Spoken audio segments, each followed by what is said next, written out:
Tears of the Kingdom is a great game. It truly is. From the gameplay, to the music, to the visuals, almost everything is a step up from Breath of the Wild. However, if there's one thing which I feel is a massive disappointment, it's the story. Breath of the Wild has a very underrated story in my opinion. It expertly used environmental storytelling to imbue so many emotions into its gameplay. But Tears of the Kingdom, despite on the face of it having a much more in-depth story, fails to replicate the same effect. Today, I wanted to dive deep into what I feel went wrong with Tears of the Kingdom's story, and why I feel it was a disappointment. Without further ado, let's get into it. First, let's talk about the memories. Probably what most people talk about when discussing the story of these two games. Neither game's memories are that special, but Breath of the Wild is more memorable in my opinion. Firstly, I just want to quickly touch on the voice acting, which I do concede is a lot better in Tears of the Kingdom. However, everything else goes to Breath of the Wild. Both games follow a disjointed style, with the story taking place entirely in the past. Breath of the Wild forces you into the role of an amnesiac Link, and tasks you with learning about your own past.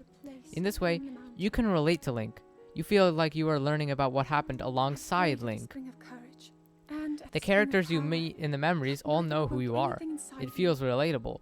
Tears of the Kingdom, well, doesn't. The memories take place thousands of years ago. These characters are all brand new and nothing like what we've seen before. Link isn't in any of the memories just mentioned, so there's no connection to the player. It feels out of place, honestly. The past worked for Breath of the Wild because it related to the player. Here, it doesn't, because Link himself has no connection at all to the story that's being told. Why should I care? I'm sorry. And that's a major problem. It's okay. Now let's talk about what I discussed in my last video, environmental storytelling. Breath of the Wild employed environmental storytelling to perfection. Everywhere you went, you saw the charred remains of the Great Calamity, the lingering shadow of Ganon. You were reminded of your own failure, and it felt relatable. Link himself was part of it. Tears of the Kingdom, not so much. It tries to emulate the same effect with Zona ruins and Gloom. The Zona ruins are cool from a history perspective, but they are too disconnected from the player. We've never met any Zona before, so seeing these ruins is much less impactful. They're just kind of there. There's no real urgency, especially compared to the destruction of Breath of the Wild. Gloomspawn reminds you of Ganondorf, but that's pretty much his only presence in the overworld. It sort of has the same effect, but fails to truly reach it. Next, I want to discuss the champions versus sages.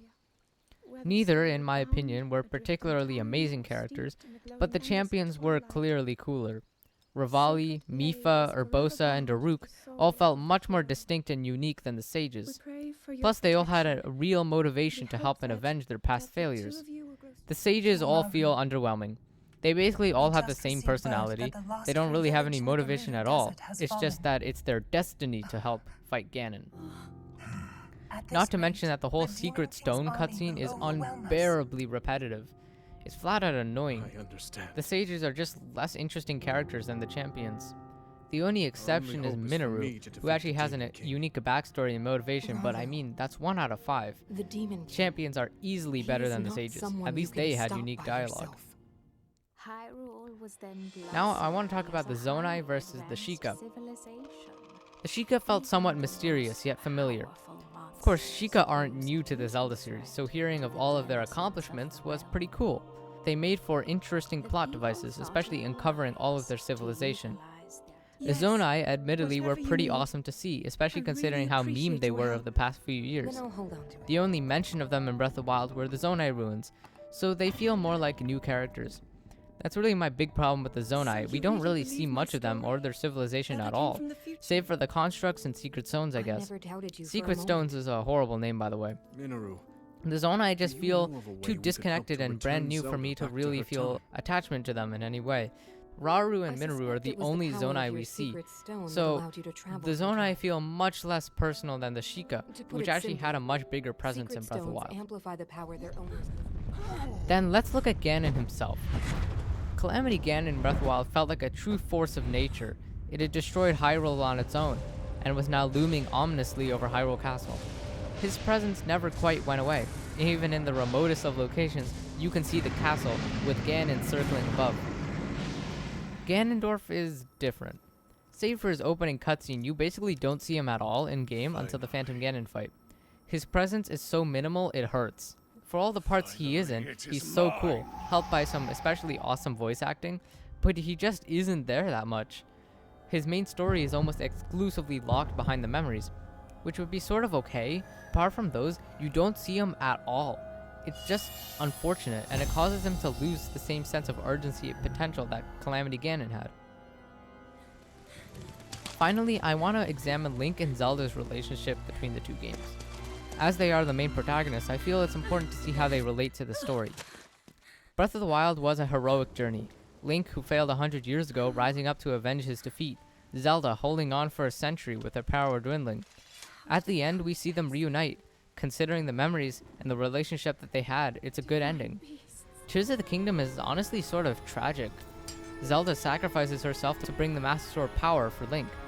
It's quite a powerful moment, and it makes their reunion at the end all the more powerful. However, I don't know, it doesn't really have the same impact for me. I honestly think it would have been better if Zelda stayed as a dragon.